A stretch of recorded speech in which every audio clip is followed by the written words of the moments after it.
nut. Oh. And that's what she's looking for, is that beech nut. Smell it now. And this is the little buck out here. And then I have, I've been bottle feeding them ever since they had spots. I'm surprised they're still in the pen. They usually jump out. Yeah.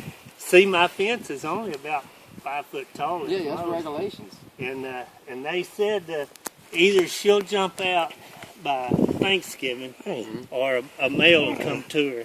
Yes, sir. And then she'll breed. But he thinks she's such a pet that the game warden said that she'll come back to me. Yeah, because a friend of mine at the house, he was completely legal when the game warden come there to check on his deer, except for one thing. All the oil field people, surveyors was coming, and so I called the game warden, and he talked me into getting a rehab license. So Let's get this. That's cute. Come on. Too much. Tiki!